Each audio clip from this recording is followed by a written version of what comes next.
안녕하세요. 오전을 펼치는 채널 복파치입니다. 여러분, 구암 허준을 모르는 사람은 아마 없을 겁니다. 허준은 임진왜란 전후의 명의이자 동의보감을 비롯해서 여러 의학서적을 편찬한 의학자였잖아요.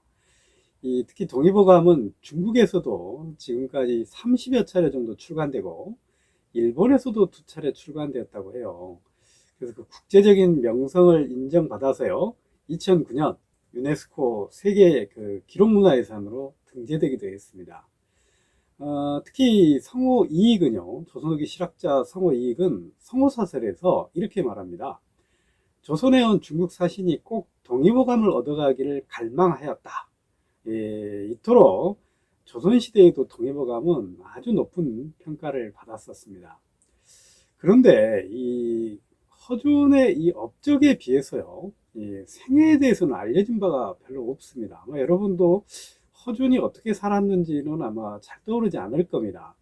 그래서 특히 역사 왜곡이 아주 심한 분야죠. 드라마라든가 소설에 의해서 왜곡이 아주 많이 됐었는데요.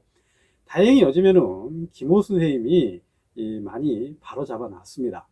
이 김호 선생에 의하면요, 허준은 1546년 허론의 서자로 태어났다고 합니다. 이 허론은 누구냐면 묵과 출신의 양반으로서 부안군수라든가 용천부사를 지냈다고 합니다.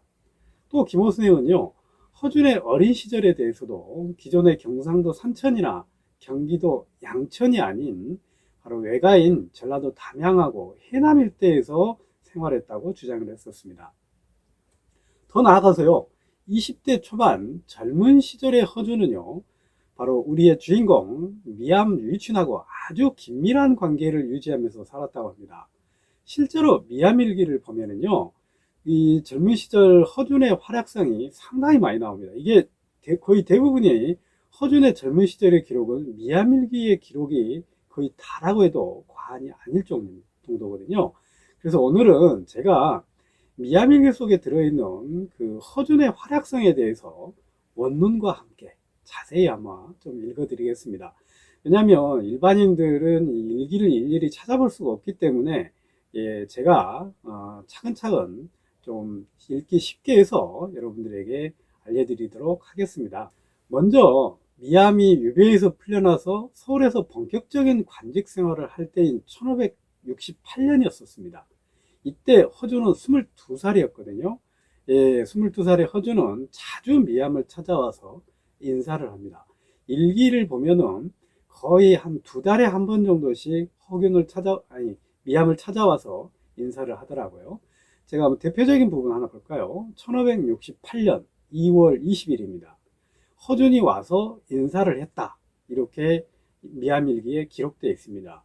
이렇게 허준이 미암을 이렇게 왕래할 수 있었던 거는 허준의 어머니가 미암의 출생지인 그 해남하고 동양이었고, 또 허준의 외삼촌 김시흡이 미암과 서로 아는 사이였기 때문에 그렇다고 합니다.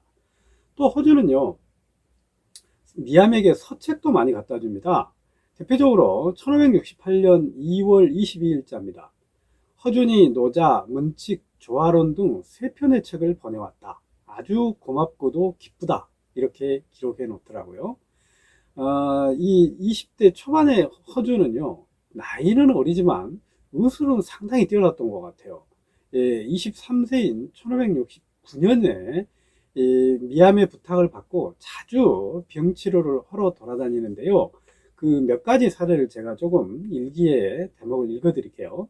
1569년 6월 6일 허준을 초청하여 그 나영의 병을 가봐달라고 했더니 와서 하는 말이 기가 허여서 중풍이 된 것인데 아직 치료가 가능하고 강활산이 가장 묘하다고 한다.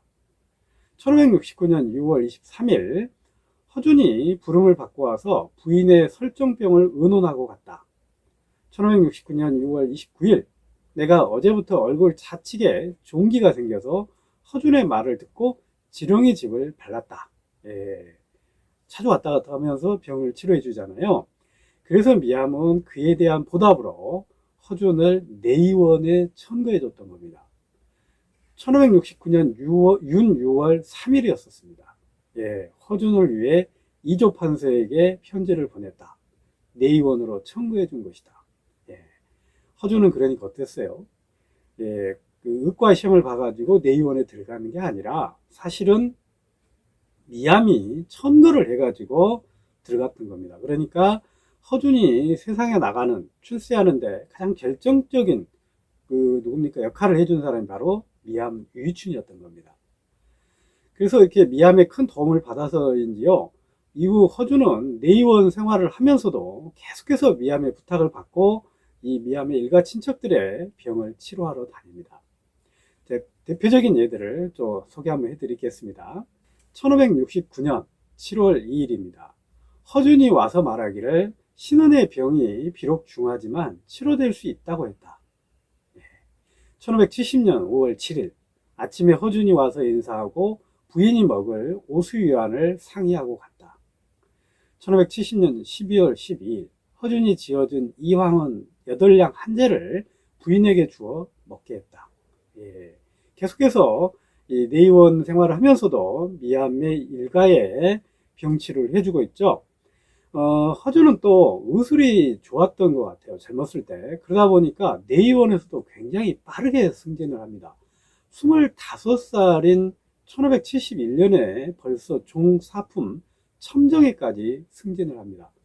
그러면서도 예, 그 과거의 은혜를 잊지 않고 미암을 계속 찾아보는 등 이렇게 지속적인 관계를 유지하거든요. 1571년 11월 2일 내의 첨정 허준이 왔다가 갔다. 1571년 11월 7일 허준이 와서 말하기를 전라도의 약재 5항을 오늘 무사히 내의원에 바쳤다고 한다. 그러니까 어때요? 허준이 전라도 일도 봐주는 거 보면 확실히 어렸을 때부터 전라도와 관계를 맺었다라는 것을 이걸 통해서도 알 수가 있는 거죠. 그리고 1571년 11월 27일 집에 돌아오니 허준이 뵈러 와 있었다. 팥 한 마를 허준의 어미에게 보냈다. 예, 허준의 어머니하고도 미암은 또 잘 알고 있던 사이라는 걸 알 수가 있죠. 나아가서요, 허준은 27세인 1573년에 벌써 정삼품 당화관인 내의원 정까지 승진을 합니다. 예, 일기를 보면 이렇게 나옵니다. 1573년 11월 3일 내의정 허준과 석수도가 와서 인사를 했다. 예, 그야말로 초고속 승진을 했던 겁니다. 그만큼 의술이 뛰어났다는 것을 알 수가 있겠죠. 예, 이후 허준은 30세에요. 내의원 의원으로 왕의 뭡니까? 병을 진찰합니다. 의진을 한다라는 겁니다. 그리고 47세에 1592년 임진왜란이 일어나죠. 이때 선조를 호위해가지고 의주까지 피난을 시키고 51세 1596년에 동의보감 편찬자가 됩니다. 그래서 이제 여러 뭡니까? 정작이라든가 양해수 같은 사람들과 함께 동의보감을 편찬하게 되죠. 이렇게 우리의 주인공 미암 유이춘은요, 예, 허준이 출세하는데 결정적인 역할을 한 숨은 공로자였습니다. 또 이 미암일기에 젊은 시절 허준의 행적을 자세히 기록해서 후대에 남긴 아주 소중한 기록자였다고 볼 수 있겠습니다.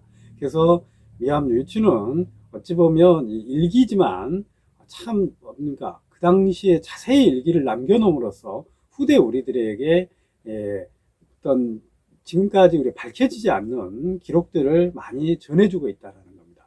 미암일기의 소중함을 다시 한번 생각해 볼 수 있겠죠. 예, 오늘 여기서 마치겠습니다. 고맙습니다.